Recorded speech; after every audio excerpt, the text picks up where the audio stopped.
Hello friends. आज हम UP higher judicial service preliminary examination 2009 में पूछे गए कॉन्स्टिट्यूशनल लॉ के क्वेश्चंस पर डिस्कस करेंगे।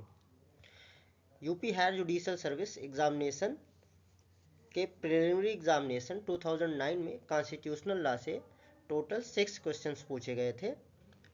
इन पे हम वन बाय वन डिस्कस करते हैं। आइए स्टार्ट करते हैं। पहला क्वेश्चन जो कॉन्स्टिट्यूशनल लॉ से UP higher judicial service examination 2009 में पूछा गया था वो है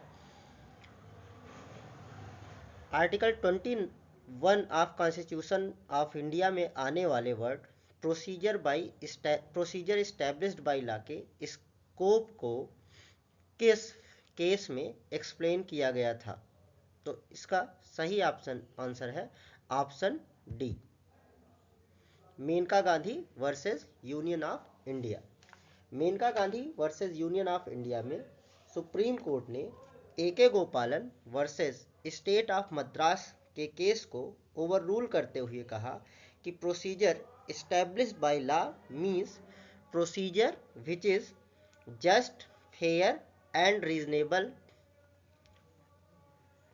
procedure by established by law का मतलब ये है कि प्रोसीजर कोई भी प्रोसीजर एस्टैब्लिश्ड बाय लॉ नहीं होना चाहिए, बल्कि जो भी प्रोसीजर लॉ द्वारा एस्टैब्लिश किया गया है वो procedure just, fair and reasonable होना चाहिए।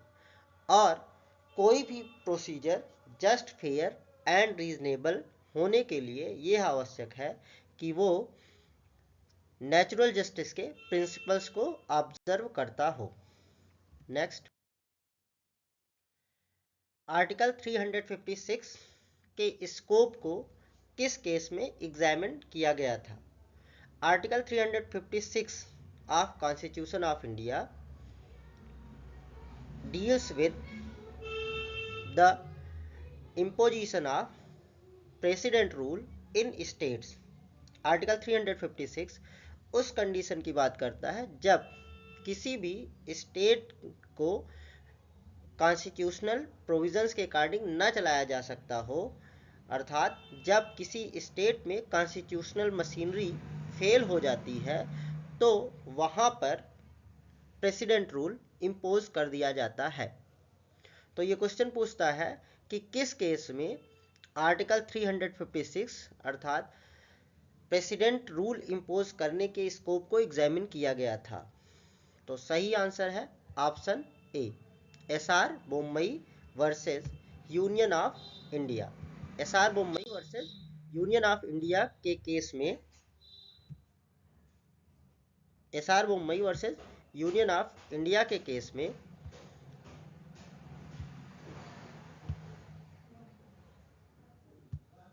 SR Bommai versus union of India के केस में आर्टिकल 356 के स्कोप को एग्जामिन किया गया था।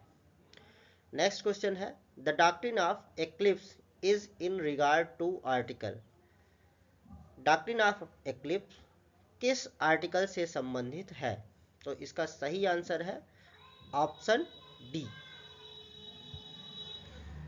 आर्टिकल 13।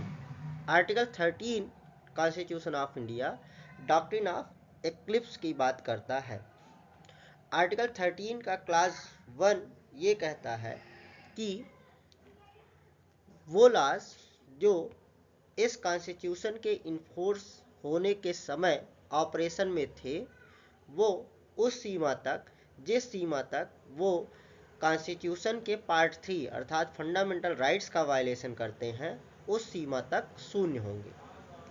तो डॉक्ट्रिन ऑफ एक्लिप्स को Bhikaji versus state of MP के केस में इवॉल्व किया गया था और इसमें यह कहा गया कि वो प्री कॉन्स्टिट्यूशनल लॉज जो कि फंडामेंटल राइट्स के वायलेशन करते हैं वो ख़त्म नहीं हो जाते हैं, बल्कि वो आर्टिकल 13 द्वारा के ऑपरेशन से फंडामेंटल राइट्स द्वारा ओवरशैडोड हो जाते हैं और डॉर्मेंट पोजीशन में चले जाते हैं। मतलब वो पूरी तरह समाप्त नहीं हो जाते हैं बल्कि वो निष्क्रिय हो जाते हैं।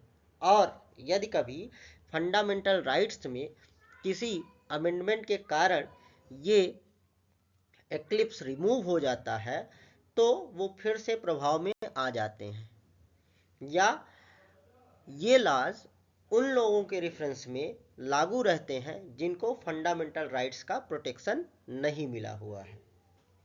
Next, fundamental rights conferred by Article 15(1) of the Constitution is available to। Article 15(1) द्वारा कन्फर किया गया फंडामेंटल राइट अवेलेबल है। सही आंसर है option B, any citizen. Article 15 का क्लास 1 ये कहता है कि state shall not discriminate against any citizen only on ground of religion, race, caste, sex, place of birth और एनी ऑफ देम। अर्थात religion, race, caste, sex, place of birth या उनमें से किसी एक के आधार पर स्टेट किसी भी सिटीजन के अगेंस्ट कोई डिस्क्रिमिनेशन नहीं करेगा। इसका मतलब यह हुआ कि आर्टिकल 15(1) में जो फंडामेंटल राइट दिया गया है उसका प्रोटेक्शन केवल सिटीजन्स को अवेलेबल है। Next, the principle of collective responsibility has been incorporated in article 75, 74, 105, 53।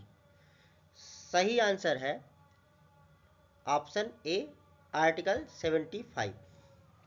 Article 75 का क्लास 3 ये कहता है कि council of ministers shall be collectively responsible to Lok Sabha.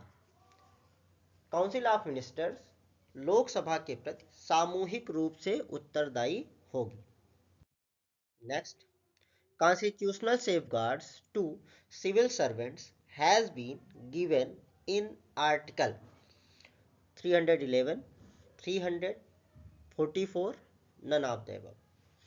सही आंसर है ऑप्शन ए।